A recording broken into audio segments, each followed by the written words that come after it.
Obieta mokole ulo Mejo sonu tori kama basanu Kabi molaye tori ni tori ola ni ate blessing mi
Obieta mokole ulo Obieta mokole ulo Eja sanu tori kama basanu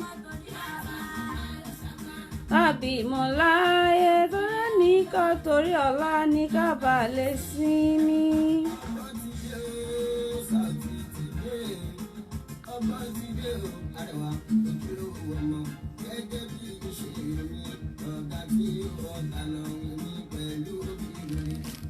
Báwí ọjọ́ kan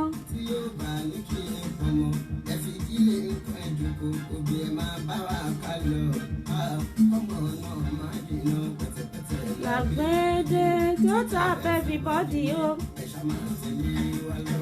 Obieta mokole ulo Obieta mokole ulo Ato sonu kani kama basonu Moga lo ṣàgbà kábì mọ́láyé torí ẹnìkan torí ọ̀la ní ká balẹ̀ sí mi.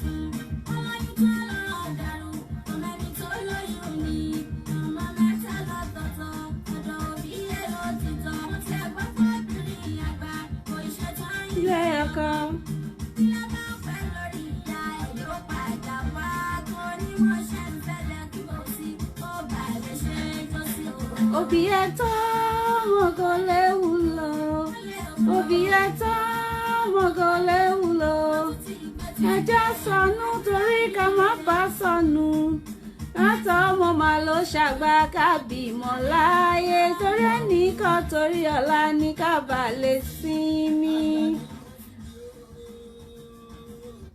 Assalamu alaikum wa rahmatullahi wa barakatuh.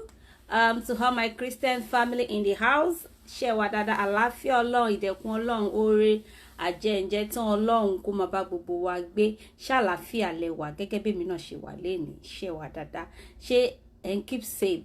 Ṣé àtorí pé wọ́n ti ease lockdown tá wá tú síta tá ń lọ party tá ń lọ club tá ń lọ síbi tó rò pọ̀ sí. Ẹ jọ̀ọ́ nítorí Ọlọ́run ẹ jẹ́ kí a take necessary precautions. Ẹ má jẹ́ ẹ jẹ́ ká máa fọwọ́ wa déédéé bọ́n ṣe ní ká máa ṣe because wọ́n kàn ease lockdown ni coronavirus is still around the world, is still around the world. So ẹ jẹ́ ká máa fọwọ́ wa ká máa keep necessary precautions, ká máa lo face mask wa tí a bá fẹ́ jáde tá bá dẹ̀ jáde tá bá wọlé first thing ẹ jẹ́ ká lọ fọwọ́ wa ká tó máa tọ́jú àwọn ọmọ àbí ká tó máa fi ọwọ́ sí oríṣiríṣi. So ẹ jẹ́ kí ẹ má yẹ ká gbàgbé, ẹ má jẹ́ kí á wò pé ó ti lọ náà nìyẹn. Ẹ jọ̀ọ́ nítorí Ọlọ́run, ìṣẹ́ Ọlọ́run àbọ̀ Ọlọ́run á wà pẹ̀lú gbogbo wa. So this is still your program, our program Reminder with Sherry. Ètò tá gbé kalẹ̀ láti máa lọ ara wa lóye, láti máa rán ara wa létí. Ẹ jẹ́ ká bá ṣe máa ń ṣe lórí ètò, ẹ jẹ́ ká kọ́kọ́ dúpẹ́ lọ́wọ́ Ọlọ́run. Alhamdulillah Rabbil Alamin. Ọba òun náà la dúpẹ́ fún, ọba àná, ọba èní, ọba ọ̀la, ọba títí láíláí, ọba títèmi, ọba títẹ̀yìn, ọba tó mọ yín, ọba tó mọ yín, ọba tó mọ èmi náà, ọba tó mọ nǹkan tí màá jẹ́, ọba tó mọ nǹkan tí mo ti jẹ́, ọba tó mọ ibi tí mò ń lọ, ọba tó mọ èní, ọba tó mọ ọ̀la, ọba tó mọ gbére. Olúwa ò ṣe, alhamdulillah Rabbil Alamin. Ọlọ́run ọba tá à ń dúpẹ́ fún, ọba tó ń fún wa jíjẹ, ọba tó ń fún wa ní mímu, ọba tó ń pa wá, ọba tó ń jí wa, kábíyèsí. Allahu Akbar. Allahu Akbar. Ẹgbọ́n Ọlọ́run tóbi, ẹ̀yin mùmínì náà. Allahu Akbar. Ẹ sọ pé Olúwa ṣeun, ẹ̀yin Kristẹni. Allahu Akbar. Olúwa ò ṣe, Olúwa ò ṣe. Adúpẹ́ ìṣọ́, adúpẹ́ gbogbo, àti ẹ̀ lè dúpẹ́ tán, àlè dúpẹ́ tán, ọpẹ́ rẹ̀ àkàkà tán ni. Olúwa ò ṣe, Olúwa ò ṣe, Olúwa ò ṣe. We thank God, we thank God, we thank God. Alhamdulillah. Ọlọ́run wa wọlá pa à ń dúpẹ́. Wọ́n náà ló ṣàdéhùn fún wa wípé gbogbo ẹni tó bá ti ń dúpẹ́ wa máa ṣe àlékún oore fún wa, máa ṣe àlékún àlàáfíà fún wa, máa ṣe àlékún ìṣọ́ fún. Ọlọ́run ọba àti wá dúpẹ́ lọ́wọ́ ẹ̀ lénìí, ìṣọ́ rẹ, ààbò rẹ, oore àjẹjẹ tán rẹ títí láéláé kó máa bá gbogbo wa gbé. Ká má gbọ́ aburú ní ilé tiyín, ká má gbọ́ aburú ilé tèmi náà. Wọn ò ní bọ́ bàtà fọ̀ sílé yín, wọn ò ní bọ́ bàtà fọ̀ sí ilé títí èmi náà. Olúwa ò ṣe, Olúwa dúpẹ́ o. A tún fi ètò ilé ẹ lọ́wọ́ lénìí máa bá wa lọ. Níwọ̀n bàtà bá tún máa fi parí, jẹ́ ká lè fi ọpẹ́ fún ẹ. Alhamdulillah. So, Bismillahirrahmanirrahim, to the topic. Raise your male child the same way you raise your female child. Table tá wà lórí ẹ̀ lénìí. Table our parents ni. Àwa tí, especially our generation yìí, tó jẹ́ pé àwa náà ti ń raise generation mi. Table yẹn la wà lórí ẹ̀ lénìí. Ṣé mọ̀ pé àwọn generation kan ló ti raise àwa báyìí. Wọ́n ti tọ́jú àwa débi tí wọ́n ti sìn wá débi tẹ́rù ti ní bà wá. So bó ṣe wá upbringing tó wá fún wa yẹn is now left to us láti mọ bá ṣe fẹ́ gbé ìgbé ayé. So àwa náà ti wá tún raise another generation sìn yìí. So yẹn ni a ní pé ká wá tún ra wa létí, ká wá bára wa sọ. We have to be careful because ọ̀pọ̀lọpọ̀ ilé, ọ̀pọ̀lọpọ̀ ẹbí, a máa ya ọmọkùnrin sọ́tọ̀. A máa ya ọmọkùnrin sọ́tọ̀. Tí ọmọ bóyá ní bí ọmọkùnrin 4 lé, a ní ọmọbìnrin 3. Àwọn ọmọbìnrin yẹn la máa jẹ́ kán máa ṣe gbogbo iṣẹ́ ṣá. Ilé ọkọ ló ń lọ dáná, lọ fọbọ́. Pàápàá náà àwa ilé kì í jẹ́ káwọn ọmọkùnrin wá ṣiṣẹ́. Ṣèbó máa níyàwó ni. Ìyàwó ẹ̀ ló máa sóúnjẹ fún, ìyàwó ẹ̀ ló máa dáná fún. Ẹ jẹ́ ká raise àwọn ọmọkùnrin wa bá ṣe ń raise àwọn obìnrin wa. Let's raise a responsible man. Ká mọ̀ wípé ọmọkùnrin mọ̀ wípé òun lè fọ abọ́, òun lè fọ aṣọ, òun lè tún lè ṣe. Kò ń ṣe ọmọbìnrin nìkan ni a gbọ́dọ̀ máa kọ́ ní ẹ̀kọ́ ilé. Kò ń ṣe ọmọbìnrin nìkan ni a gbọ́dọ̀ máa kọ́ ní bí wọ́n ṣe ń show love. This particular topic is a case study of this rape,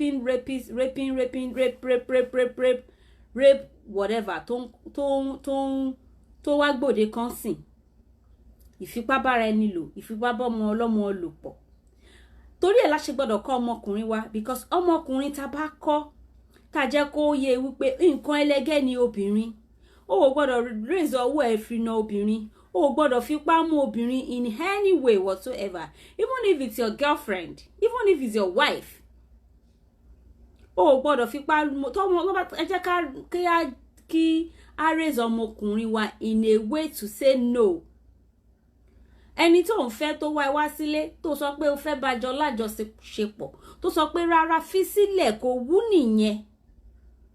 Kò wú nìyẹn. Ó ní láti force pé ṣe bí mo ti ra Pepsi fún yín, bí mo ti gbé lọ Tantalizer. Mo send 5,000 sákàǹtẹ̀ náà. Ó need láti force nítorí wípé kò wú nìyẹn. Oríṣiríṣi la wá ń gbọ́ káàkiri. Wọ́n rape eléyìí bíbá, wọ́n rape eléyìí bíbá. Ta ló ń rape wọn? Ọkùnrin. Ṣé mọ̀ pé tèmi àti yín bá ti kọ́ ọmọkùnrin wa, tí èmi àti yín bá ti kọ́ ọmọkùnrin wa bí a máa ṣe ẹ má bínú o. tí èmi àti yín bá ti kọ́ ọmọkùnrin wa bí ó máa ṣe wúlò láwùjọ, kò ní máa jẹ́ ọmọ tó máa ṣe jàgídíjàgan. Bọ̀ ọ̀pọ̀lọpọ̀ àwọn òbí wa, ọ̀pọ̀lọpọ̀ àwọn tó tọ́ wa, wọ́n máa ń ya ọmọkùnrin sọ́tọ̀ wípé ọmọkùnrin leléyìí kò gbọ́dọ̀ ṣiṣẹ́, ó lójúṣẹ́ tó lè ṣe nínú ilé, àbúrò ẹ̀ ní kó lọ ṣe, àǹtí ẹ̀ ní kó lọ ṣe. Ọmọkùnrin míì gan ò mọ bọ́n ṣe ń wọ kitchen, kò mú oúnjẹ sè, nítorí pé àti bìlí pé ọkùnrin ni ó máa fẹ́ yàwó ni. Kò yẹ kó rí bẹ́ẹ̀, kò yẹ kí ó rí bẹ́ẹ̀ rárá ni. Ẹ jẹ́ ká tọ́ ọmọkùnrin wa bí a máa ṣe tọ́ àwọn ọmọbìnrin wa, so that àwọn ọmọkùnrin wa yẹn náà máa lè wúlò láwùjọ. So that àwọn ọmọkùnrin wa náà máa lè wúlò láwùjọ. Ẹ má jẹ́ ká ya ọmọ kan sọ́tọ̀ pé ọkùnrin leléyìí, iṣẹ́ ọkùnrin ló gbọ́dọ̀ máa ṣe. Iṣẹ́ tí ọkùnrin bá ti ń ṣe, obìnrin náà gbọ́dọ̀ ṣe. Likewise, iṣẹ́ tóbìnrin bá ti ń ṣe, ọkùnrin náà gbọ́dọ̀ ṣe. Àwọn ilé mi wọ́n ti yà sọ́tọ̀, wọ́n ní ọkùnrin ló máa lọṣọ, obìnrin ló máa dáná, obìnrin ló máa gbálẹ̀. Ọkùnrin ilé mi ò mọ ilẹ̀ gbá, kò mú oúnjẹ sè, kò mú aṣọ fọ̀. Ẹ jẹ́ ká kọ́ àwọn ọmọkùnrin wa náà kí wọ́n lè wúlò láwùjọ. Ẹ jẹ́ ká jẹ́ kí àwọn ọmọkùnrin wa mọ̀ pé ohun ẹlẹgẹ́ ni obìnrin, wọn kàn gbọ́dọ̀ máa fọwọ́ kan obìnrin anyhow. Ẹ jẹ́ ká kọ́ àwọn ọmọkùnrin wa náà pé ohun ẹlẹgẹ́ ni obìnrin, tó bá ti dàgbà, tó bá fẹ́ yàwó, o gbọ́dọ̀ máa ṣíwọ́ sókè lu ìyàwó ẹ, o gbọ́dọ̀ show love sí ìyàwó ẹ, o gbọ́dọ̀ show concern ìyàwó ẹ, o gbọ́dọ̀ show concern, o gbọ́dọ̀ show care. Ẹ jẹ́ ká train àwọn ọmọkùnrin wa to have a tender heart too. Tẹ́ bá rí àwọn ọmọkùnrin míì tó jẹ́ pé wọ́n train nírú aspect báyìí, tí irú wọn bá fẹ́ ìyàwó wọn máa ń gbádùn wọn, ní máa gbọ́, nífẹ̀ẹ́ mọ àárín wọn, because ó ti ríra ẹ̀, kò ní ríra ẹ̀. Kò ṣe wípé a mọ̀ wípé ẹ̀yin ọkùnrin wa, ẹ̀yin ni olórí wa, ẹ̀yin ni adé orí wa, ẹ̀yin ni kábíyèsí wa, lẹ́yìn Ọlọ́run ẹ̀yin ló tún kàn. Ṣùgbọ́n tí a bá train àwọn ọmọkùnrin wa tó ní soft mind, tí wọ́n ní tender heart, wọ́n máa mọ̀ pé àwọn ni ọkọ nínú ilé yẹn, ṣùgbọ́n wọn ò ní rìnà ríra wọn, they won't see themselves. Àdẹ̀ní train ọmọkùnrin tó jẹ́ wípé ó máa wá róbìnrin, ó máa wò pé ó lè ṣe ara lẹ̀, opportunity ni fún mi láti rape ẹ̀. Ọmọ tó ṣe ara lẹ̀ náà, mi ò sọ pé ṣe nǹkan tó dáa o, that is a topic for another day. Ọmọbìnrin tó ṣe ara lẹ̀ náà, tó wọ̀wọ̀kuwọ̀, tó wọ nǹkan tó ṣọ́yàn ẹ̀lẹ̀, tó wọ nǹkan tó ṣí díẹ̀ sílẹ̀, tó fi ń seduce ọkùnrin, ìyẹn náà ò ṣe nǹkan tó dáa. Ṣùgbọ́n tá bá train àwọn ọmọkùnrin wa wípé, see, you don't have to force things, you don't have to force things. Obìnrin tó bá fẹ́, tó bá nífẹ̀ẹ́, á fẹ́. Kódà kó rí ọmọ tó ń rìn òwò tí ò wọṣọ kankan, kò ní ṣe kí ni, kò ní, ọkùnrin ò ní lọ síbẹ̀ pé kò ń lọ fipá bá lò. Ọ̀rọ̀ àfipá bá ni lòpọ̀ ti wá pọ̀ jù nígboro ń sìn.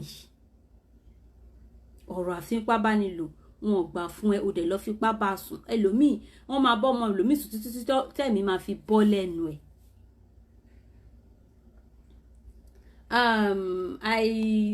Mo come across video kan lórí IG during the week.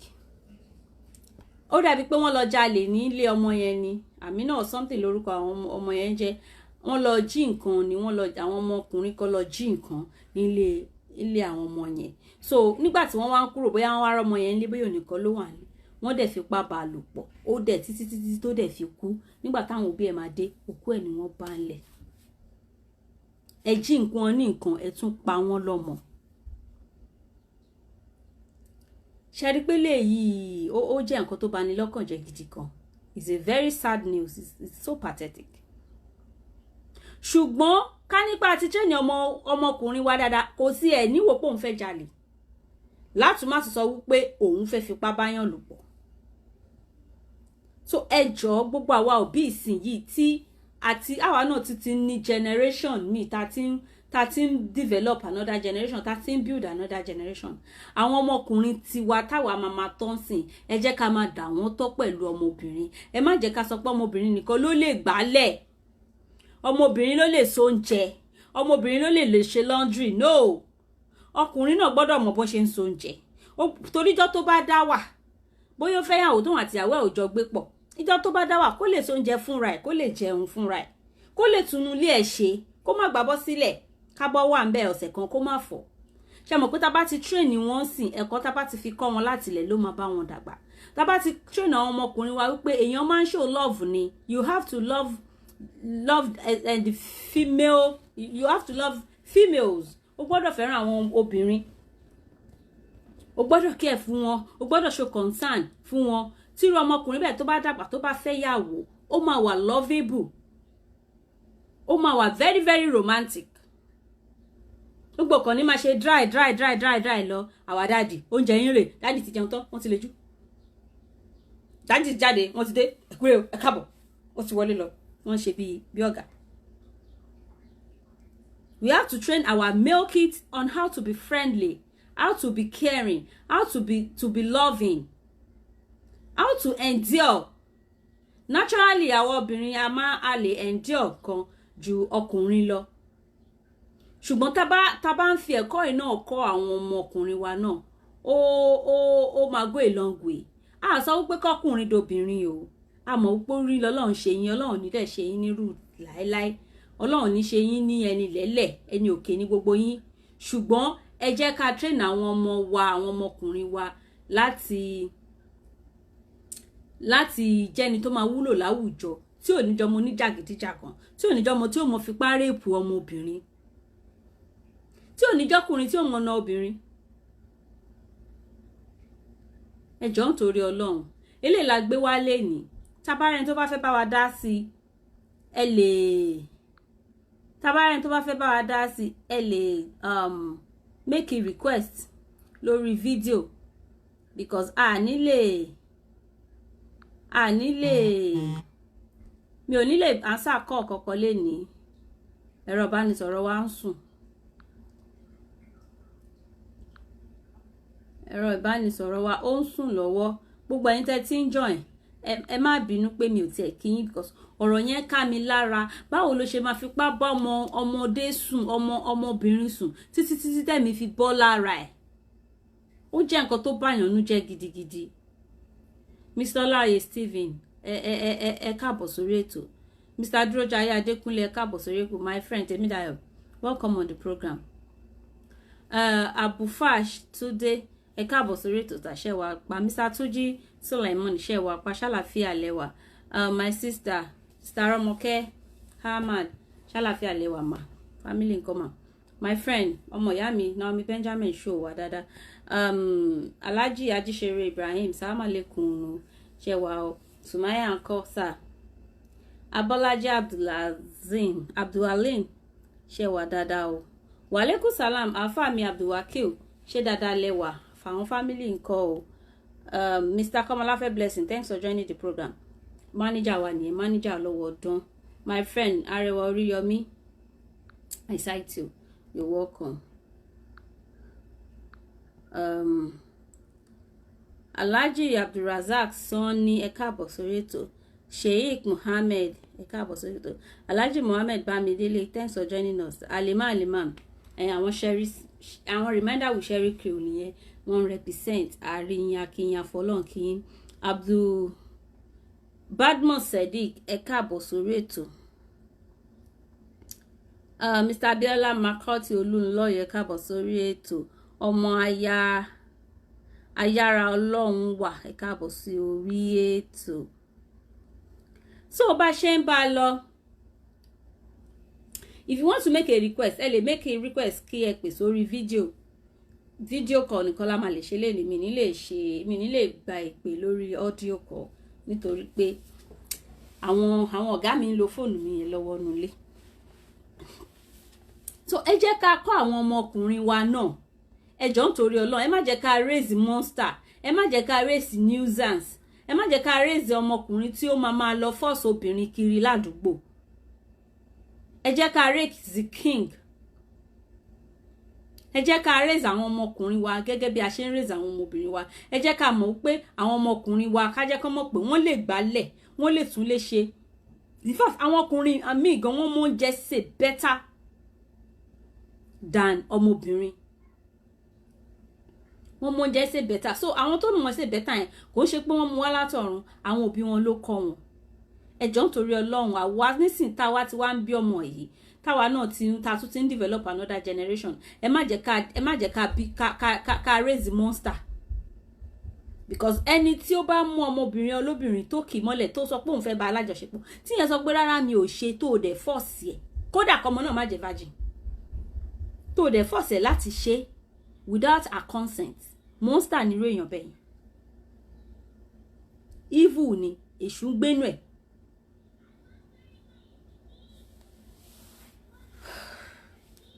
News yẹn, as in, I was just looking at it, as in, I felt so I was so down. Oh, stuff like. I was so down. Andala, what are you doing? Yeah, inside.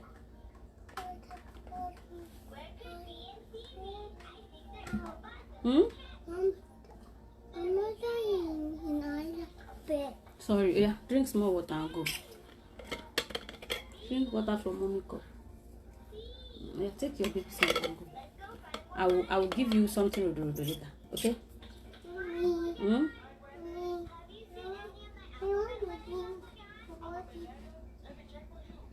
Okay. So bí mo ṣe ń bá bọ̀, ẹ má bínú jàre àwọn ọ̀gá wa la attend sí. Brother mi Abdulrauf Abdulgani iṣẹ́ wa pa gbogbo New York ńkọ́ o. Mo fọlọ́run kí yín sà.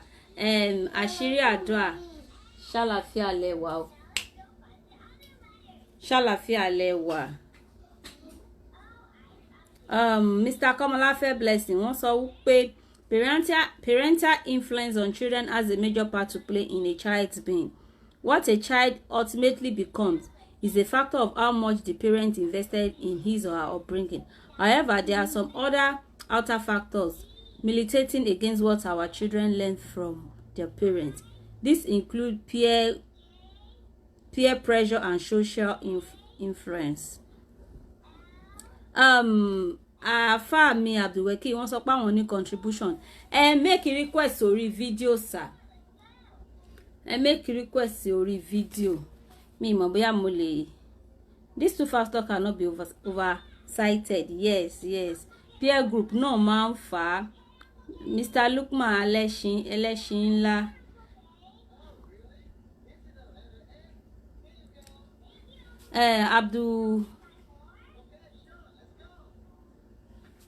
Àfáà mi Abdulwakil sọ pé if it can be possible to raise your children in a good way.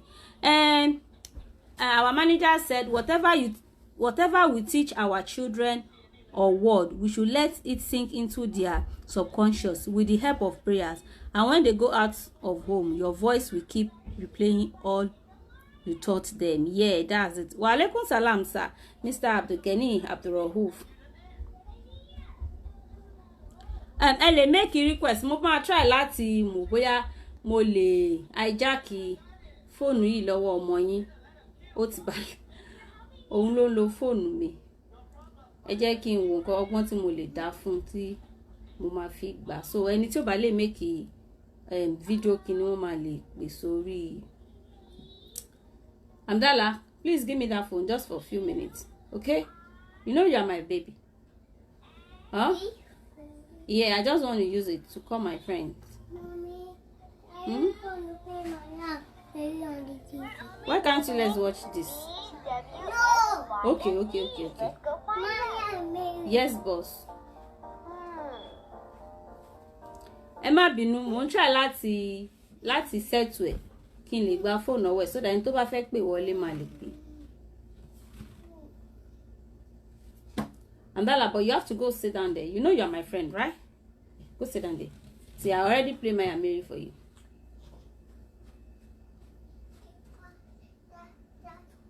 Okay. Yes, boss.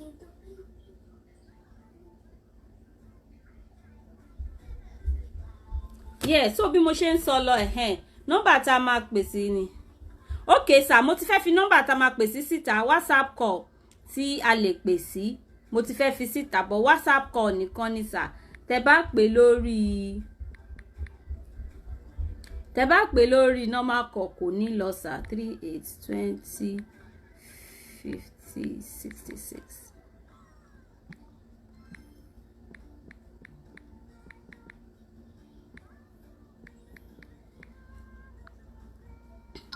Nọ́mbà tá lè pè sí nìyẹn sir. Ẹ jẹ́ ǹdẹ̀ wo bóyá mo tẹ̀lé bring in gan camera. So nọ́mbà tí a máa pè sí nìyẹn, WhatsApp call only. Tẹ́ bá pè normal call kò ní lọ. So WhatsApp nìkan ni a lè answer.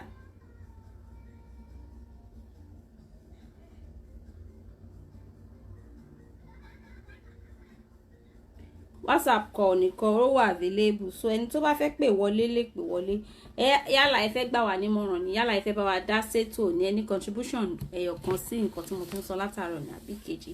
Ẹ jọ̀ọ́ nítorí Ọlọ́run ẹ má jẹ́ ká raise monster, ẹ jẹ́ ká raise àwọn ọmọ wa ní 1 second please. Ẹ jẹ́ n speaker.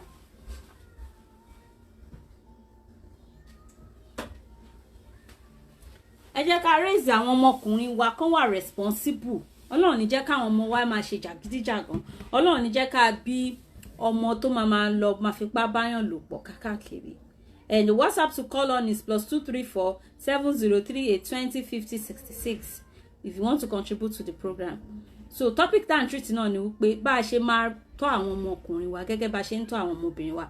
Tá máa jẹ́ kí àwọn ọmọkùnrin wa náà mọ̀ wípé nǹkan obìnrin nǹkan ẹlẹgẹ́ ni. Tí obìnrin bá sọ fún ẹ pé rárá, kódà kó jáfẹ́ sọ́nà ẹ̀ kó jẹ́ girlfriend ẹ̀ ó wá kí ẹ ń lé o ti send owó Uber sí o ti gbé Uber dé ìwà tó dé o ti gbé lọ sí KFC o kó KFC o gbé lọ sí mu ice cream ní Shoprite o wá délé o wá ní o wá ló yá o wá lóhun ò ṣe kò ṣe náà nìyẹn. Ẹ jẹ́ ká mọ̀ wípé tí ò bá ṣe lénìí ó lè ṣe lọ́la. You don't need to force a lady. Ká má tó wá sọ wípé ọmọ tó jẹ́ pé kò ṣe pé kò sí nǹkan kan láàrin yín ó kàn rí pé lé dá náà ni ó dẹ̀ wò pé next thing ni pé kí n mọ ọmọ ẹ̀ kí n fipá bá lò pọ̀. Àwọn bọ̀dá àdúgbò mi gan wà tó máa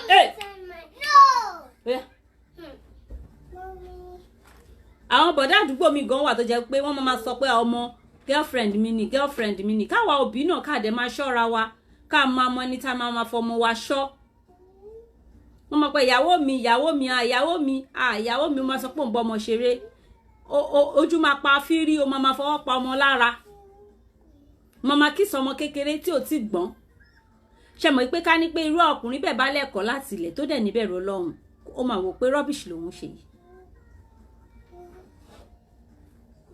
Irú ọmọ bọ̀dọ̀ oníbọ̀dà tó ti ń mú ọmọ 5 years ọmọ 6 years tó ti ń fọwọ́ ra lára tó ti fọwọ́ ṣe kíní tójú bá pa fí irú bọ̀dá bẹ́ẹ̀ wọ́n máa rèpù ọmọ yẹn. Ẹ jọ̀ọ́ àwọn generation táwa màmá táwọn tí tá à ń train nísìn ẹ jẹ́ ká train àwọn ọmọkùnrin wa àtàwọn ọmọbìnrin wa on how to. You are disturbing me, Amdala. Ẹ jẹ́ ká raise àwọn ọmọbìnrin wa àti àwọn ọkùnrin wa. Ẹ jẹ́ ká kọ́ wọn bí béèyàn ṣe máa ní good moral attitude in the society. Ẹ má jẹ́ ká yọ ọmọkùnrin sọ́tọ̀ pé ọkùnrin ilé ó máa fẹ́ ìyàwó ni ìyàwó ẹ̀ ló máa tọ́jú ìyàwó ẹ̀ ló máa sóúnjẹ fún un. A máa jẹ́ kó máa yẹ kó wà useless kò ní lè ṣe nǹkan kan. Tó bá dé láti ibiṣẹ́ tó bá ti padà márì náà tó bá dé láti ibiṣẹ́ bàtà right ẹ̀wù left ó jẹun dà tó bá ti jẹun tán ó lọ sùn nìyẹn wim. Kò ní mọ̀ bóyá ràn ìyàwó lọ́wọ́ nígbà tá a fi kọ́ nígbà tí ò mọ̀ ṣe kò ń ṣẹ̀bi ẹ̀ náà. Go inside you go sit down there.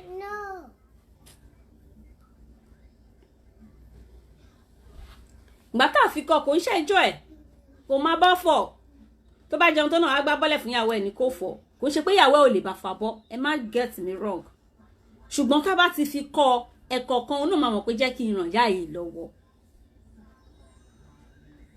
Bọ̀dá tí wọ́n ti kọ́ lé wọ́n ti jẹ́ kó mọ̀ pé nǹkan lẹ́gẹ́ lobìnrin wọn ò ní fọmọ ṣọ́ àbí kó lọ sílé cousin àbí ilé distance family kó rọ ọmọbìnrin tó òun àti ẹnìkan wà nílé kó máa fọwọ́ rọmọ lára. Afa Abdulwakil mo ti fi WhatsApp number tẹ́ lè pè sórí ẹ̀ sílẹ̀ sà.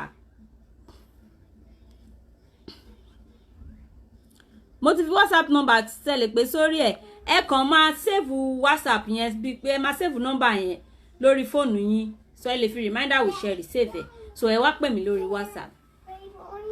Ẹ jẹ́ kí n ka mọ́ commenting, but what I just need to say is that we need to take good care of our children very well in a good manner because of the future, because it's very important. Yes, torí ọjọ́ ọ̀la àwọn tó bí wá ń sìn wọ́n ti bí àwa wọ́n ti sìn wá débi tẹ́rù ò ti nípa wa ṣùgbọ́n àwọn táwa náà máa bí ẹ jẹ́ ká tẹ̀ change nǹkan kan ẹ jẹ́ kẹ́ má yẹ kí ẹ jẹ́ ká kí revolution wà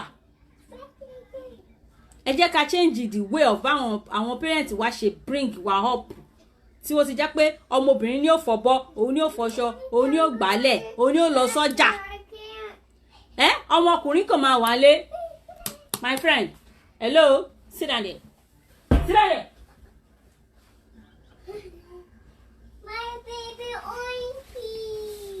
Ọmọkùnrin kò máa wà nílé sista àbábúrú ẹ̀ ó ti lọ sọ́jà ó ti túdé látọjà ó ti bọ́ sí kitchen bẹ́ẹ̀ ló ń làágùn bọ̀ lọ òun kàn jókòó sí di tẹlifíṣàn ni ló relax ló ń switch channel ló ń wo SeaWorld bó ṣe kúrò SeaWorld ló ń lọ Netflix bó ṣe kúrò Netflix ló lọ Ìbákà ló lọ Yorùbáwood ó tún play game oúnjẹ fẹ́ jiná ibẹ̀ náà ni tọ̀sán ó bá ibẹ̀ náà ni talẹ́ ó bá kò nílé assist àwọn ẹ̀gbọ́n ẹ̀ àbáwọn àbúrò ẹ̀ tó jóbìnrin nulé tó bá ṣẹ̀ tí wàá jẹ́ ẹ̀gbọ́n ẹ̀ ṣe bẹ́ẹ̀ mi lẹ̀gbọ́n náà ẹ lọ ṣe kíní báyìí wá fún mi kò ń ṣe wípé kò lè ràn àwọn àbúrò ẹ̀ ń ṣẹ́ o kódà èèyàn lè rán ẹ̀gbọ́n ẹ̀ ń ṣẹ́ kò sí nǹkan tó bá dínú ẹ̀ bọ̀ kóun náà mọ̀ ṣe kán jọ máa ṣe kóun náà wà responsible kó máa take responsibility láti sìn lọ láti kékeré. Ẹ má jẹ́ káwa òbí kákan wò pé ẹ ṣe bó máa fẹ́ ìyàwó ẹ̀ ló máa tọ́jú ẹ̀ fine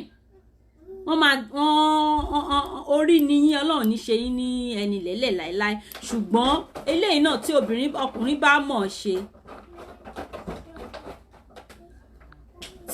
bá mọ̀ ṣe ó máa ṣe kí ni ó máa tún fi help àwa obìnrin nínú ilé ni ó dẹ̀ máa jẹ́ kó nǹkan wúlò láwùjọ.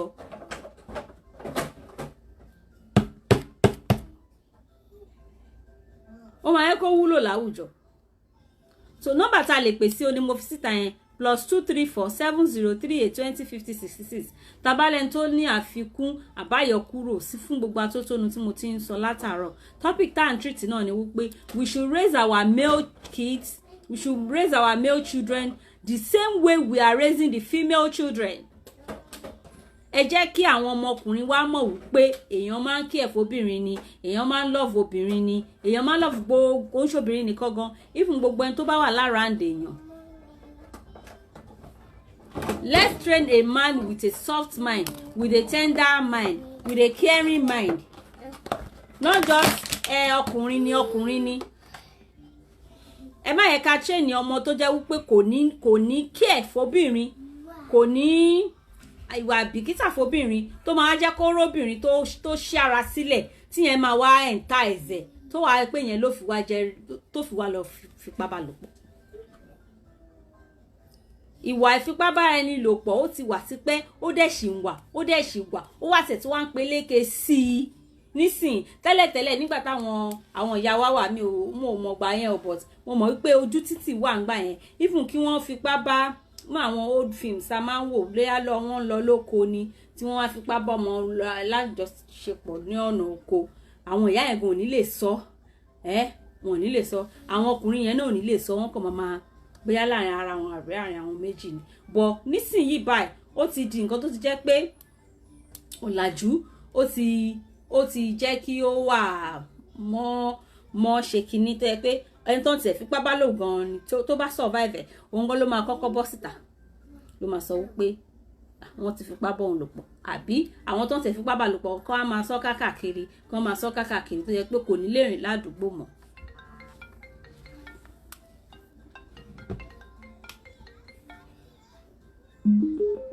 kò ní lẹ́yìn ládùúgbò mọ́ a ní kọ̀ọ̀kan ẹ jẹ́ ká gbé kọ̀ yẹn àlàáfíà fún yín o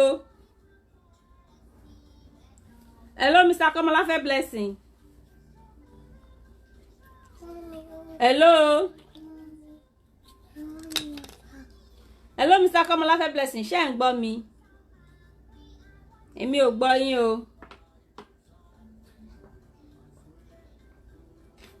bóyá kẹ́ pè padà.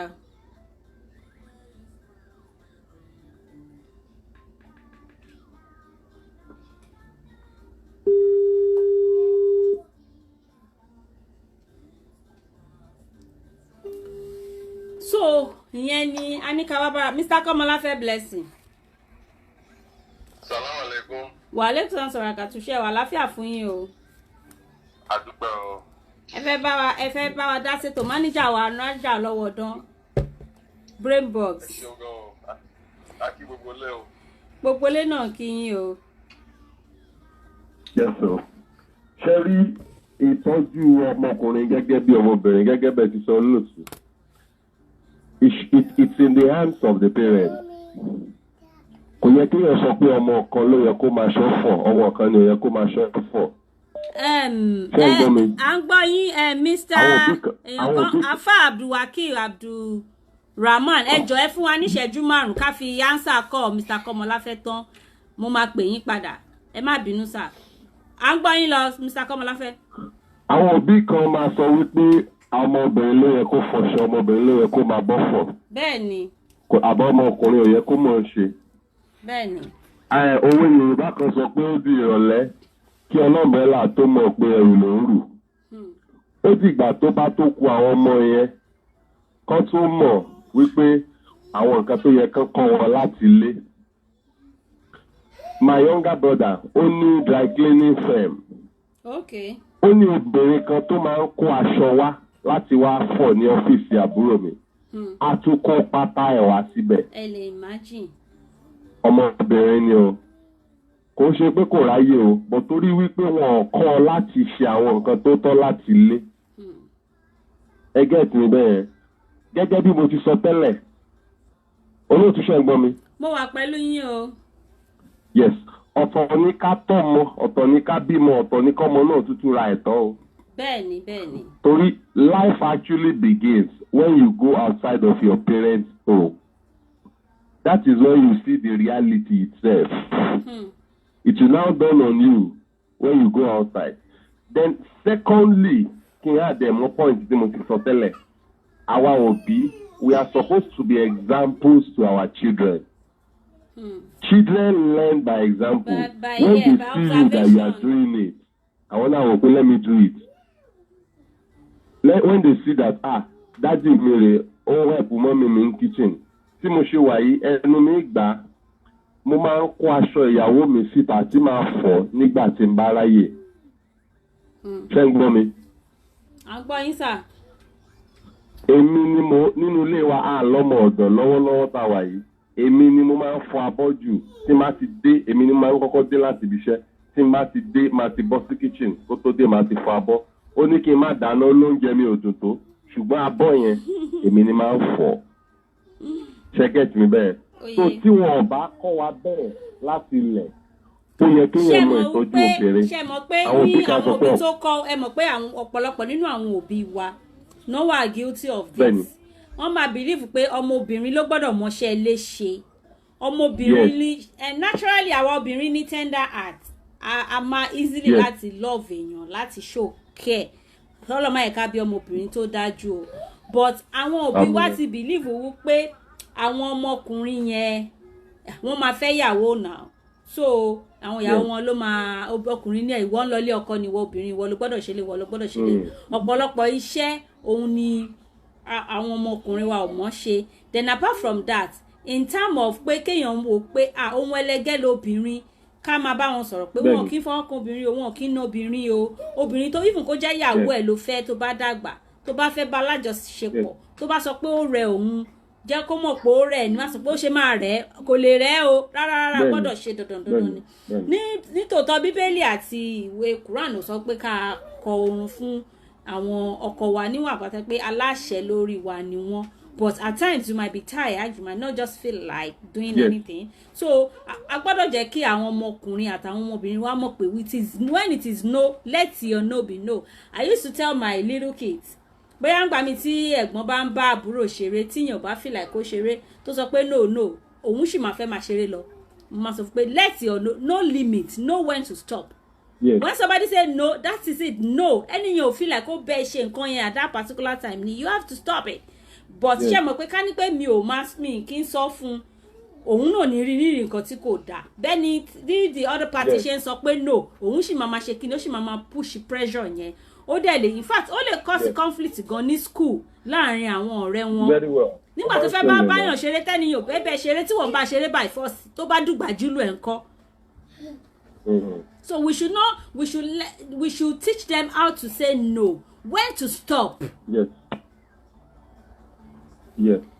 Kọ́lọ̀ ṣàánú wa ní àárín ọ̀sẹ̀ mo wà àwọn videos kan rape lọ́tún rape lọ́sì rape ṣe ló ń ká mi lára. Ìtò wá ká mi lára jù ni one particular one tí wọ́n ní ó dà pé wọ́n lọ jalè nílé àwọn ọmọ yẹn ni. After àgbà tí wọ́n kó nǹkan wọn tán wọ́n wá rọ́mọbìnrin yẹn hijab sister dẹ̀ ni ọmọ náà ó ń borí báyìí. Ìyá ẹ̀ sọ pé àwọn méjì náà làwọn bí ọkùnrin kan àti obìnrin kan. Ọkùnrin yẹn kéré bóyá like after 15 years tí wọ́n ti bí àgbà ni wọ́n tó ṣẹ̀ṣẹ̀ rọ́mọ mi bí ilé. Ṣé ti understand? So ọmọ yẹn bóyá bí bóyá within 18 or 20 something ṣá. Wọ́n dẹ̀ after àgbà tí wọ́n jalè nílé wọn tán wọ́n dẹ̀ mọ ọmọ yẹn wọ́n dẹ̀ fipá bá lò pọ̀ títí tọ́mọ yẹn dẹ̀ fi kú. Wow. Títí tó fi kú wọ́n wá bá òkú ẹ̀ wọ́n bá níbi tán ti ṣe yamayama ní ẹ̀yìn kùlé. Ẹ̀yin náà wo orúkọ bẹ́ẹ̀ káwọn tó bí àwọn yẹn ká ní wọ́n tọ́ wọn dáadáa tí wọ́n jẹ́ kán mọ̀ wípé obìnrin nǹkan ẹlẹgẹ́ ni wọ́n òun ṣe ẹni tí o máa fọ́ọ̀sì wọn tí wọ́n ti nuisance sádùúgbò. Kódà mi ò sọ pé lè tí wọ́n lọ jà dáa o, kódà pé wọ́n wá tẹ̀ lọ jalè ńlé yẹn gan tí wọ́n bá rí obìnrin yẹn wípé wọ́n tẹ̀ lọ jalè ńlé wọn yẹn gan ìyẹn gan tó láti jẹ́ kí wọ́n sá lọ.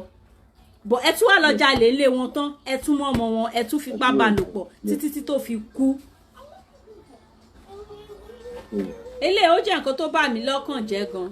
Salaam alaikum sir, Mr. Wodunni Mustapha ẹ káàbọ̀ sórí ètò, Mr. Asimi Ọláwálé ẹ káàbọ̀ sórí ètò, inshallah ẹ káàbọ̀ sórí ètò. Àwọn crew nìyẹn wọ́n pẹ́ dé wọn. I think that's my contribution on note. Oh, thank you, thanks for your contribution. Ọlọ́run á fún wa láwọn, Ọlọ́run á bá wa tọ́ àwọn ọmọ wa, Ọlọ́run ni ó tọ́ wọn, bọ̀sùn tọ́lọ́run bá fún wa tọ́ kí la lè dá ṣe, ṣùgbọ́n káwa náà gbìyànjú ká má wò ó pé ká má dẹ̀ fi kan kẹ́kan ọmọkùnrin ìwọ lọ jókòó kó máa play game káàntì àbábùrú ẹ̀ kó máa làágùn kitchen. Ọlọ́run á ṣàánú fún wa.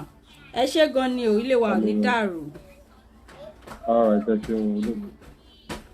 Àti miss àwọn kọ̀ọ̀kan ó dà pé kọ́ọ̀lù àfáà mi Abdulwakil wọn àbẹ̀ jẹ́ kí n pè wọ́n padà tí wọ́n bá wà ní orí ètò tí wọ́n lè pè.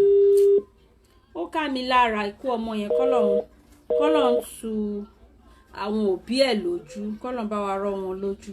Ẹ má jẹ́ ká train monster, ẹ má jẹ́ ká train nuisance tí ò ní wúlò fúnra ẹ̀ débi yóò wúlò fún àwùjọ, débi tí yóò wúlò fún ẹbí, débi tí ó máa wúlò fún ẹbí. Ọlọ́run á ṣàánú wa. Topic for the sake of Salaam alaikum sir. Ẹ má bínú pé a lè tètè gba aago yín a wà lórí aago ni o. Ẹ káàbọ̀ sórí ètò. Ẹ kú ìjọ́ mẹ́ta sà. Àwa nìyẹn o, àfẹ́ràn kí ẹ kú àṣekọ yìí o. Yes sir. Adẹ̀kú àṣekọ ọdún náà. Àfẹ́gbìn àṣekọ ọdún náà sọ̀pọ̀ ẹ̀ láyé. Àmín. Aláàrẹ̀ kọ́ra ọlọ́run. Àmín. Nípa ètò tí ẹ̀ ń bá lọ yẹ. Bẹ́ẹ̀ni sà. Ṣé ń gbọ́ mi? Àgbáyé sà, à ń gbọ́ yín, gbogbo àlà ń gbọ́ yín àtàwọn tó wà lórí ètò náà. Nǹkan tí ó wà ń bẹ̀ ni wípé ṣe rí ìgbésí ayé ẹ̀dá láyé ọ̀nà méjì ló wà. Bẹ́ẹ̀ni. Èyí ò lè rí àwọn ọmọ tá à ń bí. Àkọ́kọ́ tẹ́dá bá fẹ́ tọ́ ọmọ èèyàn kọ́kọ́ fi sọ́wọ́ Ọlọ́run náà lérí àdúrà. Bẹ́ẹ̀ni. Tí wọ́n bá ṣe wọlé kí ẹ̀dá ó nígbìyànjú tó lérí ọmọ bọ́lọ́hún ọba ti kúnyàn lérí ẹ̀ ó ṣeéṣe kéèyàn padà kábàámọ̀ lérí wọn. Bẹ́ẹ̀ni. Ṣùgbọ́n tí èèyàn bá ti fàdúrà síwájú bọ́lọ́hún ò bá ń tọ́ ọmọ yìí gẹ́gẹ́ bí mo ṣe fẹ́ kọ́ bá mi tọ́ bọ́lọ̀ bá ti lè gbàdúrà ẹ̀dá lérí àwọn ọmọ èèyàn wàá fi gbìyànjú kùn torí wọ́n ní àlejò ń dùjùgì ní polo amorisa sí i gbogbo ntẹ́yìn bá fẹ́ ṣe láyé in anything that you are about to do you must to put your effort. bẹ́ẹ̀ni. but kéèyàn kó fi ìgbìyànjú lé lẹ́yìn ìgbà tí èèyàn bá ti bẹ lọ́n síwájú lérí àwọn ọmọ téèyàn bí bọ́lọ́wọ́n bá gbàdúrà ẹ̀dá bẹ́ẹ̀ èèyàn bá tọ́ ọmọ náà ó ṣeé ṣe kọ́ máa yẹ ọ̀nà téèyàn fẹ́ kí wọ́n yà. bẹ́ẹ̀ni. ṣùgbọ́n kókó nǹkan tó lọ ń fẹ́ ni wípé títọ́ ọmọ ló ṣe pàtàkì. bẹ́ẹ̀ni. torí bẹ́ẹ̀yàn ọba tọ́ ọmọ láyé náà àbùkù náà ní máa padà gbẹ̀yìn ẹ̀. gbogbo tí ń ṣẹlẹ̀ láyé lénìí pé wọ́n ń rèbù àwọn ọmọ oríṣiríṣi àwọn èèyàn ní ìyàjà gíríjà nígboro ọ̀nà méjì ló lè ti wá àkọ́kọ́ ó lè dọ́wọ́ òbí tó bí ọmọ gangan ló fi ayọ̀ pọ́ra ló fi bà yí ọmọ ẹ̀ jẹ́ ẹ gbádùn mi yé. àgbáyé sà ń gbọ́ yín sà. òbí bá fẹ́ tọ́ ọmọ bàbá àti ìyá ni wọ́n máa pawọ́pọ̀ tọ́mọ. bọ́ bá ti jẹ́ sí pé bàbá nìkan ló ní àníyàn láti lè tọ́mọ tí ìyá ọba ti fọwọ́ sí irú ọmọ bẹ́ẹ̀ wọ́n máa yà kóyà lọ́jọ́ iwájú ni. torí tí ọmọ bá wà tí ọ̀dà tí bàbá bá wí tí ìyá nìkan fi kalẹ̀ ọmọ èké ni ọmọ èké ní í ṣe é àti kékeré sì láti tọ́mọ wa lẹ́sìn bàbá tọ́mọ lẹ́sìn láti kékeré tọ́ba dàgbà tán kò ní máa ta gbélé lọ́wọ́. bẹ́ẹ̀ni. ìtì ń dààmú ọ̀pọ̀lọpọ̀ ọmọ lẹ́nìí nìyẹn ìyá ọ̀pọ̀lọpọ̀ lọ́ba yí ọmọ wọn jẹ́ lẹ́nìí ni ọ̀jẹ́ kọ́ ọmọ tó yẹ kí wọ́n ṣe má kí a má jọ máa mi kí a má jẹ wọ́n ká má fìyà jẹ wọ́n kọ́ màmí má jẹun tí ò fẹ́ afẹ́kọ́ jẹun tó wù ú ọlọ́ba ìgbésí ayé ọmọ ẹlòmíì jẹ́. ẹ jẹ́ kí ẹ má gbójúwe ọ̀rọ̀ kan jáde. okay sir. for example nísìnyí ìyá bí ọmọ àti bàbá wọn bí ọmọ bàbá ń gbìyànjú láti tọ́ ọmọ lójú ọ̀nà tọ́lọ́hún àti ti Muhammad wọ́n ń tọ́ ma ìyá ò farama láti tọ́ ìyá ò farama ìyá ní kámánàmá ọ̀hún kámánbọ̀mọ̀ ọ̀hún wí bí bàbá bá fẹ́ gbìyànjú láti mọ́ ọmọ yẹn lọ bí tí wọ́n ti kọ́ lẹ́kọ̀ọ́ ìyá yìí ò ní rárá ẹ̀sán ọlọ́run gan ní ó ní fáàdì fún ní kọ́bùlà àǹtà àbùdó ni ọlọ́run ní ká wá òun ká mọ òun síwájú ká tó mọ òun sìn bá a bá gbìyànjú pa afẹ́ tọ́ma ọmọ wa ò lè rìn lójú ọ̀nà tàbí kí wọ́n rìn sí.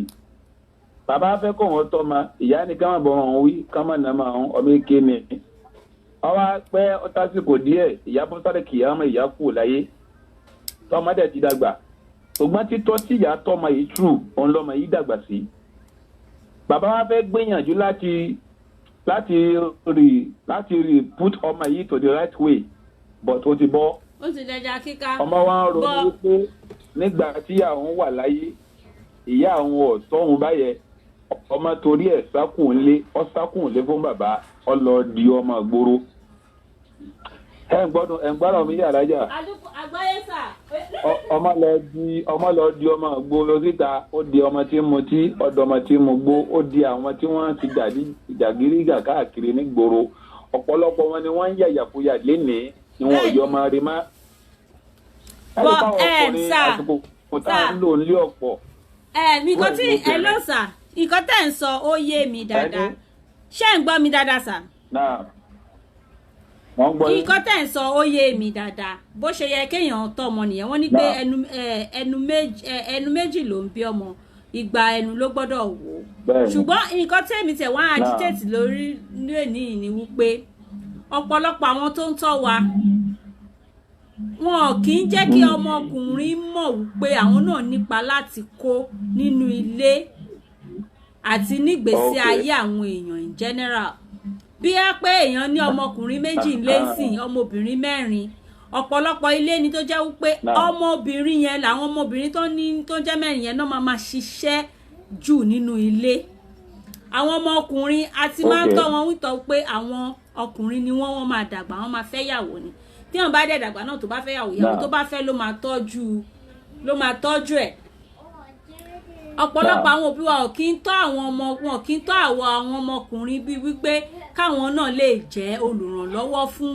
ara wọn àti fún ìyàwó wọn tó bá fẹ́ ní ọjọ́ iwájú a máa sọ ọmọkùnrin míì gan ò mọlẹ̀ gbá kò máa ṣọ́fọ̀ àwọn ọmọbìnrin tó bá wà nílé ló máa ṣe gbogbo iṣẹ́ àwọn náà lọ lé ọkọ àwọn ọmọkùnrin míì àwọn òbí wọn ò kí ń tọ́ wọn nítorí pé nǹkan ẹlẹgẹ́ ni obìnrin jẹ́ o gbọ́dọ̀ máa ṣíwọ́ lu obìnrin kódà kó jẹ́ àbúrò ẹ̀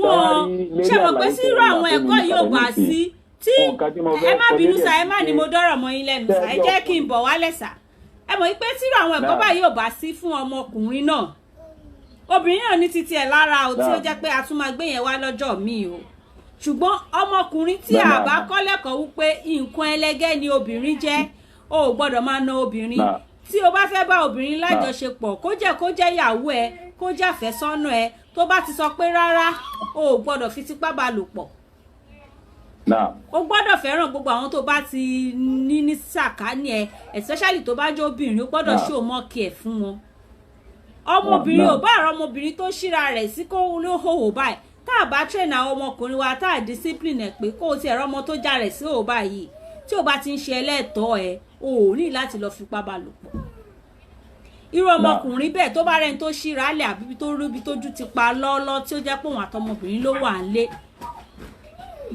ó lè fipá bá ọmọ ọlọ́mọ lò pọ̀ àwọn ọmọkùnrin míì gan àbí àwọn àgbàlagbà ọkùnrin míì gan ẹ lè fọmọbìnrin lẹ̀ fún wọn bí wọ́n ṣe mọ tọwọ́ bọ̀ lára ni wọ́n mọ fọwọ́ jẹ lára. ìyẹn ni nǹkan tẹ̀mí sọ wípé bá a ṣe ń tọ́ àwọn ọmọbìnrin wa ọlọ́run náà lọ́ba tó ń tọ́ gbogbo wa a kàn ń gbìyànjú ni ṣùgbọ́n àwọn ẹ̀kọ́ tá à ń fún àwọn ọmọbìnrin wa náà ká máa fún àwọn ọkùnrin wa ṣe mọ̀ pé ẹ jẹ́ kí n cite example yìí nígbà tá à ń dàgbà ọmọbìnrin ló máa sọ pé wo tó bá ti rí nǹkan oṣù ẹ̀ báyìí kó tẹ̀ tó di pé òun rí nǹkan oṣù ẹ̀ làwọn òbí ẹ̀ ti máa sọ pé tó bá súnmọ́ ọkùnrin pẹ́rẹ́ ó lóyún ni ó lóyún ni èmi wọ́n sọ fẹ́ bẹ́ẹ̀ dáadáa pé bó bá súnmọ́ obìnrin bá ọkùnrin báyìí ó lóyún ni súnmọ́ ọkùnrin yẹn gan ò tiẹ̀ tí ìyé wa wípé ó dìgbà tí ẹ bá jọ ní nǹkan jọ ṣe pọ̀ ṣùgbọ́n ṣé bá ṣe ń sọ fún ọmọ obìnrin wípé kò gbọdọ̀ súnmọ́ ọkùnrin yóò lóyún ṣé bẹ́ẹ̀ náà la ṣe ń sọ fún àwọn ọmọ ọkùnrin wa wípé ó gbọdọ̀ súnmọ́ obìnrin kó má bàa fún yàn lóyún a ti wò wípé ṣe bọ́mọ ọkùnrin ni tó bá lọ fún yàn lóyún ẹni tó lọ fún lóyún ẹ òun nìyẹn wàhálà tiẹ̀ nìyẹn òun òkúkú lè gbé oyún náà ṣùgbọ́n tá a bá ti ń train àwọn náà wípé má lọ fún yàn lóyún o fojú sẹ́kọ̀ọ́ ẹ o parí ẹ̀kọ́ ẹ kó o ríṣẹ́ gidi lọ́wọ́ kó tó di pé ó tẹ̀ máa tún gbèrò pé bóyá o fẹ́ ìyàwó àbò o fẹ́ ṣe kinní o ṣó ti yé yín ṣe mọ̀ pé irú òun náà kò ní lọ kí ọmọ ọlọ́mọ mọ́lẹ̀ kó sọ pé ó yá tipátipá mo fẹ́ fi bá ẹ lò pọ̀ irú ọmọbìnrin kùnrin bẹ́ẹ̀ kan tá a bá tọ́ kò ṣe pé bóyá kò ní feelings fún obìnrin but feelings ẹ̀ máa wà define because ó ti máa ní lórí ẹ̀wù pé mọ́mí máa sọ pé tí bá súnmọ́ obìnrin báyìí ó máa lóyún nìyẹn tọmọbìnrin bá dẹ̀ ti lóyún fún mi ó máa jeopardize education ni. So gbogbo àwọn ẹ̀kọ́ yìí kì í fún àwọn ọmọ ọkùnrin wa àwọn ọmọbìnrin wa la máa put pressure sí lórí jù mi ò sọ wípé ká má put pressure sí ọmọbìnrin lórí o ṣùgbọ́n èmi rò wípé tá a bá ń kọ́ àwọn ọmọ ọkùnrin wa náà ìwọ ṣe bí ọkùnrin ní ó ṣàfihàn lóyún nígbà tóbìnrin náà bá ti ń sá pé mi ò fẹ́ lóyún ọkùnrin náà máa ní lọ́kàn wípé èmi náà fẹ́ fúnyàn lóyún. Naam alájà. Naam. Ṣé rí ọ̀rọ̀ tí fúgàmù ilé ní fúgàmù tó wà very interesting ni ọ̀rọ̀ tí sì ń bá ọ̀pọ̀lọpọ̀ ọ̀nà léwí òní fúgàmù yìí ni ṣùgbọ́n nǹkan tí ẹ ń sọ nípa rẹ̀ yìí ọ̀rọ̀ tí Ọlọ́run gangan fọwọ́ sí ni wọ́n ṣe discrimination lérí wípé ọkùnrin ni kẹ́ ẹ tọ́ ẹ fobìnrin kalẹ̀ obìnrin ni kẹ́ ẹ tọ́ ẹ fọkùnrin kalẹ̀ no. Ọlọ́run tó fún wa lọ́mọ ó jẹ́ kó yé wa wípé àtọkùnrin àtobìnrin àwọn méjèèjì ní kẹ́ ẹ tọ́ lójú ọ̀nà báwo ni wọ́n ṣe gbé ayé lójú ọ̀nà báwo ni wọ́n ṣe dọ́lọ́mà gbogbo àwọn òbí tí bá ń tọ́ ọmọ ọkùnrin tí wọ́n fobìnrin lẹ̀ tí wọ́n ò tọ́ wọ́n ń gbé èso ìbànújẹ́ lẹ̀ fọ́jọ́ làwọn nìyẹn. ṣé mọ̀ pé títọ́ yàtọ̀ sí ẹ má bínú sà ṣé mọ̀ pé títọ́ yàtọ̀ sí pé mo rán ẹ lọ school mo rán ẹ lọ lè ké ok sà. ṣé rí ọ̀nà tí a lè gbà tọ́ ma kí everybody in this world tá a bá gbìyànjú láti lè tọ́ gbogbo ọmọ wa lójú ọ̀nà ọlọ́run bó ṣe yẹ ká tọ́ wọn ó dá mi lójú pé kò ní sẹ́nì kankan tí ó máa yà sójú ọ̀nà tí ó yẹ kí wọ́n yà sí. sẹ́ẹ̀rí ká fi obìnrin kalẹ̀ ká tọkùnrin nìkan àbí ká fọkùnrin kalẹ̀ ká tóbìnrin nìkan kò tọ́ fún ẹ̀dá láyé tó fẹ́ jẹun ọmọ. ẹ rí i pé gẹ́gẹ́ bíi pọ́ìntì àkọ́kọ́ tẹ́ béèrè pé àwọn obìnrin wa nìkan la máa kọ́ bá ṣe máa gbálẹ̀ la máa kọ́ bá ṣe máa ṣebẹ̀ la máa kọ́ bá ṣe wọ́n dáná. sẹ́ẹ̀rí ọkùnrin àtobìnrin ọkùnrin lè máa ná dá ṣùgbọ́n kò sínú ojúṣe ọkùnrin nínú ilé. mi ò sọ wípé wà ní ojúṣe ọkùnrin sheik bọ̀ nǹkan tí mò ń sọ ni pé ṣàmọ̀ pé tó bá ti mọ̀ ọ́ ṣe tó bá dàgbà gan tó bá fẹ́ yàwó tíyàwó ẹ̀ bá rìnrìn àjò àbí ó rẹ ìyàwó ẹ̀ ṣàmọ̀ pé yóò lè ṣe kò sí wá sí wípé àbí ó máa lè ràn ìyàwó ẹ̀ lọ́wọ́ ṣùgbọ́n nítorí pé a ti ní ọbírí wọ́n ti ní ọbírí kí n pé ọkùnrin ni mí kódà ẹlòmíì máa mọ̀ ọ́ ṣe kò sì ní lè ràn ìyàwó rẹ̀ lọ́wọ́. náà ẹ rí i pé sẹ́rí a lè kọ́ wọn bí wọ́n ṣe máa ń ṣe a lè kọ́ wọn bẹ́ẹ̀ but kò sínú ojúṣe ṣùgbọ́n lérí pé mo fẹ́ fi ìfẹ́ hàn fún ìyàwó mi ọkùnrin lè dáná fún ìyàwó ẹ̀ láàrin ìfẹ́ ẹ̀ ń tẹ̀lé mi yé. bẹ́ẹ̀ ni sà. ọkùnrin lè dáná ọkọ lè dáná fún ìyàwó ẹ̀ lérí pé mo fẹ́ràn ẹ̀ ṣùgbọ́n kì í ṣe téèyàn máa sọ síta. I know kò ń ṣe duty yín ṣùgbọ́n ẹ lè ràn wá lọ́wọ́. nínú àwọn ẹ̀kọ́ tí wọ́n kọ́ obìnrin nílé nínú àwọn ẹ̀kọ́ tá a máa kọ́ obìnrin wa nílé kó tó rí pé wọ́n lọ lé ọkọ àbí before kí àbí tí wọ́n bá lọ lé ọkọ tán ni wípé á jẹ́ kó máa yé wọn wípé ọkùnrin olólórí ọkọ o. àbá mi ò sọ pọ́kùnrin kan ló lórí ọkọ báyìí ẹ máa gbọ́ èmi ò sọ pọ́kùnrin kan ló lórí aya o ẹ má ṣì mí gbọ́. ṣe rí nǹkan tó bring about topic yìí ó ní wípé àwọn ọmọkùnrin tó ń wà ń ta yẹn tí wọ́n fipá bá àwọn ọmọbìnrin lò pọ̀. ṣe rí eléyìí o ara ìlẹ́kọ̀ọ́ náà ni ó ẹ máa gbọ́ ọmọkùnrin míì náà bóyá ó ti yálà ó ti fẹ́ yàwó ni àbí kò ti fẹ́ yàwó tí nǹkan á ṣẹlẹ̀ láàrin òun àti obìnrin yálà ó jẹ́ yàwó ẹ̀ ni o ó jẹ́ àbúrò ẹ̀ ni o ó jẹ́ alábàágbé ẹ̀ ni o ọkùnrin ní ẹ obìnrin ni nǹkan ṣẹlẹ̀ láàrin yín ó ti mú o ti yáǹgbàjú yà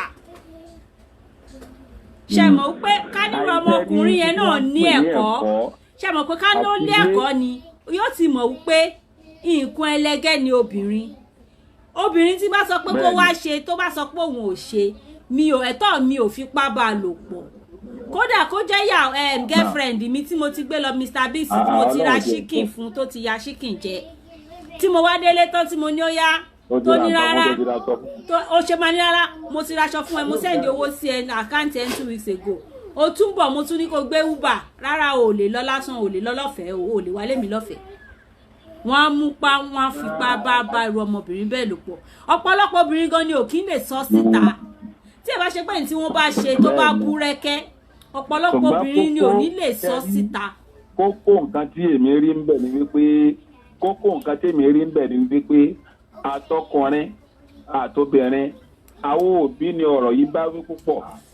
àwọn òbí ni tó dẹ̀ lèmi ṣe wá sọ wípé àwa táwa ti tún build another generation sí tọ́lọ̀ ti ń fún wa ní ọmọkùnrin àtọmọbìnrin káwa náà ká gbìyànjú ká jẹ́ kí changes wà ká má follow trend tí àwọn òbí wa fi tọ́ wa yẹn pé ọmọbìnrin ló gbọ́dọ̀ máa ṣe gbogbo iṣẹ́ ọmọbìnrin ló gbọ́dọ̀ gbóyún o tó bá ti súnmọ́ ẹ báyìí wá lóyún ni a gbọ́dọ̀ máa jẹ́ káwọn ọmọkùnrin wa mọ̀ pé ìwọ náà gbọ́dọ̀ sùn mọ́bìnrin kó má bàa fún lóyún tó bá ti fọ́mọbìnrin lóyún o ní lọ skul mọ́ nìyẹn. èmi tí ń da ayé láàmú nìsín ní civilization ọ̀làjú ní ń ba ayé àwọn ọmọ mi jẹ́ lénìí ẹ wọ ọ̀pọ̀lọpọ̀ àwọn ọmọ tá à ń bí lénìí mo fẹ́ dàbí àwọn ọmọ tìyín kò jẹ́ kọ́pọ̀lọpọ̀ gbọ́rọ̀ láwọn òbí wọn lẹ́nu má ṣùgbọ́n láti kékeré òun ló ṣe kókó ká máa pè wọ́n ká máa bá wọn sọ̀rọ̀ torí gbà ànábì Lukumanu alayhi salatu wa sallam nígbà tó wọ àwọn ọmọ rẹ̀ ńjọ́ kan ó ní ya bunayya la tushriku billahi ó lẹ́yìn ọmọ mi àtọkùnrin àtobìnrin wọn ló pè papọ̀ ó ní ẹ má ṣẹbọ pẹ̀lú Ọlọ́run o ó ní torí ẹbọ tẹ́ ń wò yìí kéèyàn ó ṣẹbọ pẹ̀lú Ọlọ́run ìtọ́ Ọlọ́run ọba ọ̀fẹ́ ni ó pè wọ́n bá wọn sọ pọ̀lọpọ̀ ọ̀rọ̀ lérí béèyàn ṣe máa gbé ayé lérí béèyàn ṣe máa ṣe nǹkan láyé téèyàn ò ní tako àlọ́ Ọlọ́run ìtí ò sí láyé má dé nìyẹn ní dayé rú tí àwọn òbí bá lè gbìyànjú láti máa tó àwọn ọmọ wa láti kékeré ó dá mi lójú pé wọn ò ní máa ṣiṣẹ́ gbé gbọ́ mi yé ṣùgbọ́n máa tá a bá tọ́ náà bí ọba gbọ́ bí ọba gbà ọmọ náà gbọ́dọ̀ tún ra ẹ̀tọ́ Ọlọ́run ọba ti kádàrá tiẹ̀ nìyẹn torí pé tá a bá wò dáadáa inú tán anábì Nuh alayhi salatu wa salam anábì Ọlọ́run ni ó sì tọ́ ọmọ ẹ̀ dẹ́ ìyá tó lòun ó yà ṣùgbọ́n gbà tọ́ ọmọ ẹ̀ dàgbà ọmọ ẹ̀ sọ pé kí ni ó ní tí bàbá òun sọ fún òní kékeré ó ní ọ̀sọ́rọ̀ ń bẹ̀ ẹ̀ àǹkọ́ padà tẹ́ni parun. bẹ́ẹ̀ni ẹ ṣe gan ni sà ẹ ṣe gan torí àsìkò sà. láti lè tọ́ ma lérí pé láti máa na ìyàwó gan Ọlọ́run ọba ọ̀fẹ́. bẹ́ẹ̀ni. bẹ́ẹ̀yàn bọ́kùnrin bá na ìyàwó ẹ̀ kódà wọ́n jẹ́ kó yọ pé tọkùnrin bá na ìyàwó ẹ̀ kí Ọlọ́run tó gba ẹ̀sìn tọkùnrin náà bá sìn láìmọye ọdún ni. kí arísìkí rú ọkùnrin náà kó tó lè lé arísìkí bá ìmọ̀ pẹ́ gbogbo ọkùnrin tí bá na ìyàwó ẹ̀ láyé wọn yìí tẹ́gbẹ́. ọmọ yẹn nìyí kódà bọ́kùnrin bá ṣe oògùn bó ṣe àjò tọ́màdúà ṣe ju aládùúà lọ bí bá ti ń lè máa na ìyàwó ẹ̀ àdúrà rẹ̀ ò ní gbà. sọ́mọ yẹn nìyí ṣùgbọ́n tí ò sí fọ́lọ́pọ̀lọpọ̀ èèyàn lénìí òun ni wípé bí lágbájá ti ń sayé ẹ̀ mo fẹ́ fẹ́ sayé mi kò ní ya yé bí a bá lè dá ìgbésí ayé wa padà bí ìpìlẹ̀ ayé ìbá ti dàrú bó ṣe dàrú yìí. ẹ ṣe gan ni sà ẹ jẹ́ kí n máa yọ̀ǹda yín nítorí àsìkò. ní ìtàn àbáwá ilé ìjọhùn kí wọ́n sọ fún wa. naam so ní contribution lérí tèmi. ẹ ṣe gan ni o thanks for the contribution àmì ẹ ṣe gan ni o I really appreciate sir. Assalamu alaikum. ọlọ́run pẹ̀lẹ́pẹ̀lẹ́. àmín. naam.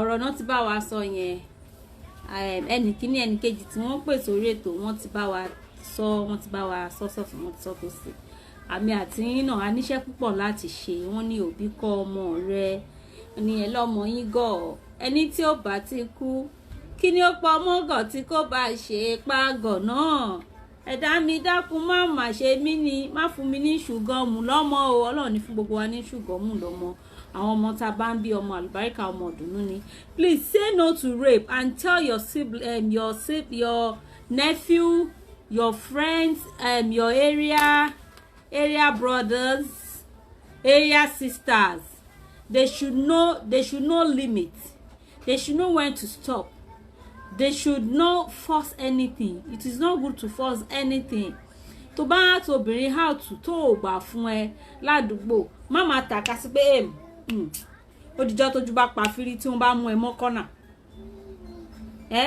ẹjọ́ nítorí Ọlọ́run ẹ jẹ́ ká spread ẹ̀ èmi àti yín náà a níṣẹ́ púpọ̀ láti ṣe tèmi bá sọ fẹ́yàn kan ṣe mọ̀ pé ó ti sink sórí ẹni tí mo sọ fún nìyẹn tẹ́yìn náà sọ fẹ́yàn kan ìfapábára ẹni lò pọ̀ kò dáa ọmọ yẹn ọmọbìnrin yẹn wọ́n dẹ̀ fipá bá lò pọ̀ títí tó fi kú títí tẹ́mi fi bọ́ lára ẹ̀yìn náà wà wò òbí tó ti ń re ọmọ nígbà tó ti wà ní kékeré Mr. Inshallah Ishola say may God help us so this rape issue is now too much it is too much it's so alarming kọ́lọ́n fi ṣọ́ ẹ̀ṣọ́ wa kọ́lọ́n má jẹ́ kí a jẹ́ victim kọ́lọ́n má yẹ káwọn ọmọ wa jẹ́ victim ẹ̀dẹ̀ yẹ ká máa ṣọ́ra náà àwọn bọ̀dá àdúgbò tó máa pọ̀ mọ́ ní ìyàwó mi lẹ́yìn náà máa ní ìyàwó yín kí yín o ọmọ 5 years ẹ ti ń pè ní ìyàwó bọ̀dá 35 years ìyàwó bọ̀dá 40 years irú bọ̀dá bẹ́ẹ̀ mọ̀ mi ò sọ pé nǹkan tó ń ṣe nìyẹn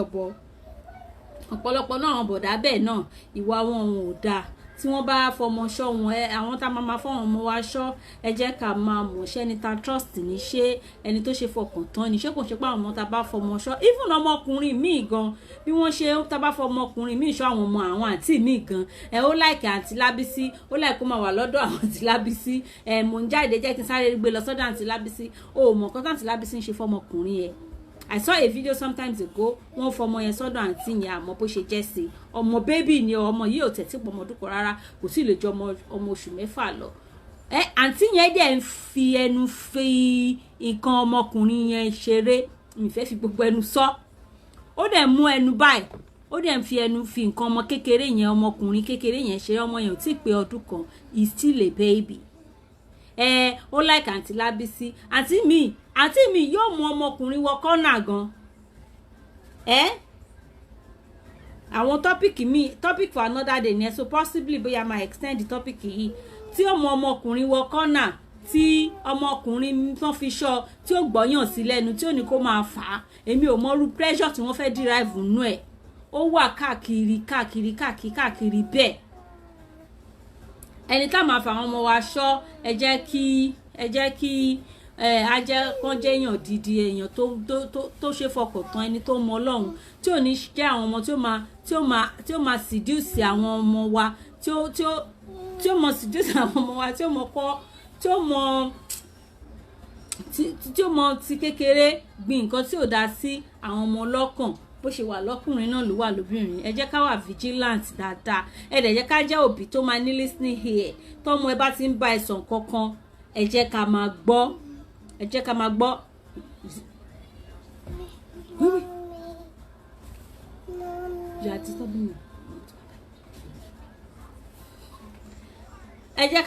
nǹkan tí àwọn ọmọ wa fẹ́ bá wa sọ ẹ jẹ́ ká máa gbọ́ Ọlọ́run á wà pẹ̀lú wa Ọlọ́run á ṣàánú fún wa nígbà tí a máa bọ́ sí ìpele shout out so ìyẹn àti round up pẹ̀lú yẹn tó bá ṣeé ṣe lọ́sẹ̀ tó ń bọ̀ nítorí àyè a tún lè gbé wá ká lè elaborate dé ọ̀dọ̀ àwa obìnrin náà ojúṣe àwa obìnrin náà obìnrin kan náà sọ yẹn pé ó ti wà ní ọkọ ó sì ń kó pátá rẹ̀ lọ́lé dry cleaner lọ fọ̀ ó kó pátá lọ́lé dry cleaner lọ fọ̀ so nígbà tá a máa wá lọ́sẹ̀ tó ń bọ̀ tá a tún ṣí another chapter of the program another topic Ọlọ́run á wà pẹ̀lú àìṣọ́ Ọlọ́run á wà pẹ̀lú mi àti wọn ò nífẹ̀ẹ́ lómi ṣe yín wọn ò nífẹ̀ẹ́ lómi ṣe èmi náà so the shout out abala shout out láwa yìí a máa sọ fún yín ẹ show love èmi gan ẹ show love fẹ́mi náà ẹ tẹ love button fún mi ẹ show love mo love ẹ jẹ́ ká máa show love fáwọn ẹbí wa àwọn ọ̀rẹ́ wa àwọn alábàágbé wa àwọn òbí wa kò dọ́jọ́ bẹ́ẹ̀dẹ̀ wọn nìkan ká tó pè wọ́n ká tó sọ fún wọn pé mo ti gbúrò ẹ ti pẹ́ mo ní kí n check ẹni ṣàlàáfíà ni ẹ ṣé jàre brother Àbíkẹ́ ni wọ́n ti ń show love fún mi kò dìgbà tó bá dọ́jọ́ bẹ́ẹ̀dẹ̀ wọn ká tó kí wọn happy birthday wọ́n sì ní wa ẹ jẹ́ ká check wọn ẹ má yẹ kí ó jẹ́ pé oṣooṣù la máa pa àwọn òbí wa ẹ má yẹ kó jẹ́ oṣooṣù la máa pa àwọn ẹ̀gbọ́n wa just a message I just wanna check how you doing it goes a long way let's show love ìfẹ́ tá bá fi hàn síra wá ń sìn ní ikú òdòjọ́ àrùn òdòṣù Ọlọ́run á jẹ́ kí ẹ̀mí gbogbo wa gùn Ọlọ́run ní dẹ̀mí wa légbodò ṣùgbọ́n ẹni tó bá fìfẹ́ hàn sínsìn kó tó kú òun náà ni ó máa mọ̀ pé onífẹ́ òun tó bá ti kú tán tó lọ́ fi flowers orí graveyard ẹ̀ kò ní mọ̀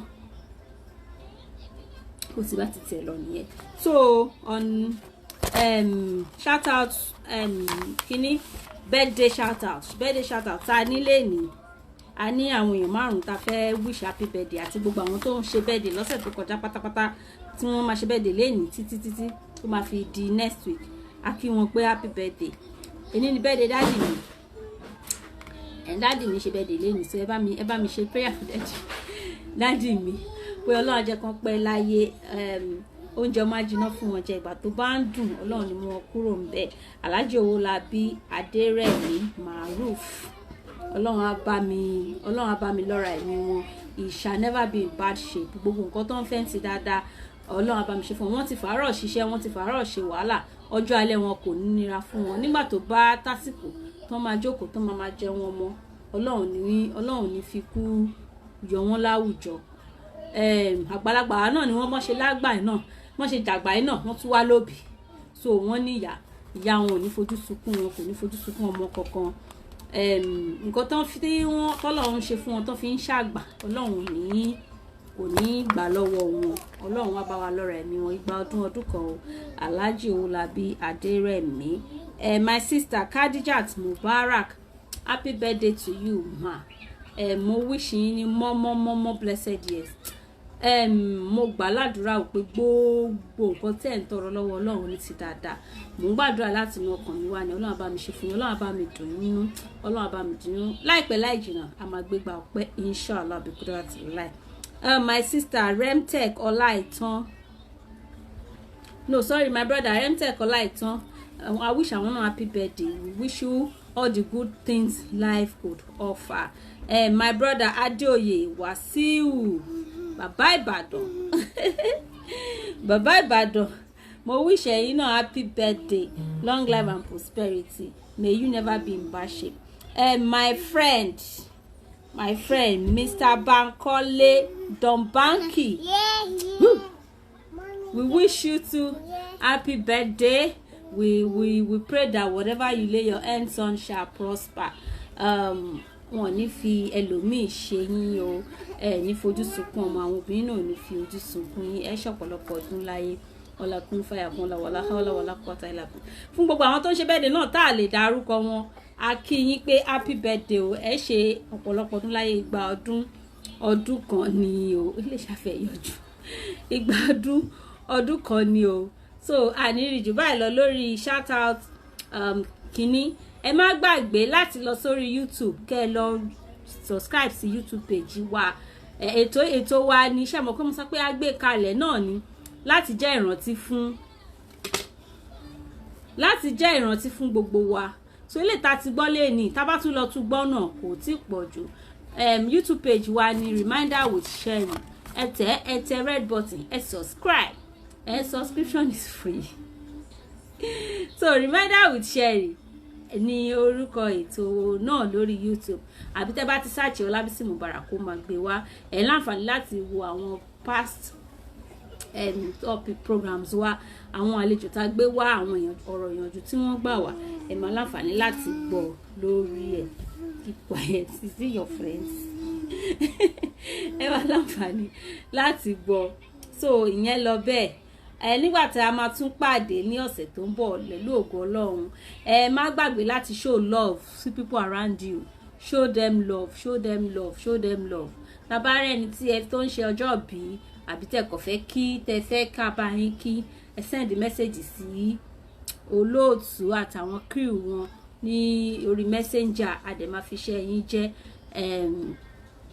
ìyá wa kan náà tí ń wọlé nsìn yìí, ìyá wa Òkè Fadékẹ́mi akínyìn o, ẹ káàbọ̀ sórí ètò. Happy birthday in advance so. Happy birthday in advance so. Don't sọkún. Happy birthday in advance so. Àníri jù báyìí lọ lórí ètò. Topic tagbe wa náà ni pé ká tọ́jú àwọn ọmọkùnrin wa bá ṣe ń tọ́jú àwọn ọmọbìnrin wa. Ẹ jẹ́ ká train ní kings not monster. Let's train kings. Let's train a role model. Let's train CEO, not nuisance. Ọlọ́run á tọ́ wa, Ọlọ́run á bá wa tọ́ àwọn ọmọ wa, àní fojú sunkún ọmọ, àwọn òbí wa náà ní fojú sunkún wa. Nígbà tá máa fi eléyìí ṣe ìlọ lórí ètò, ọ̀rẹ́ mi kékeré ó disturb me. This is my little friend. And then more videos. You cry for the red button. Oh, subscribe and press the red button on our video. So, I see someone is up with subscribe. Yes, and you. Subscribe and press the red button. And the blue button. And the blue button. So, nígbà tá a máa ṣe lè ṣe lọ, see you next week, inshallah. Okay, they will press our button. Let them just press the red first. So, see you next week, inshallah. Stay safe. Please, let's keep saying safe. Bye. Love you.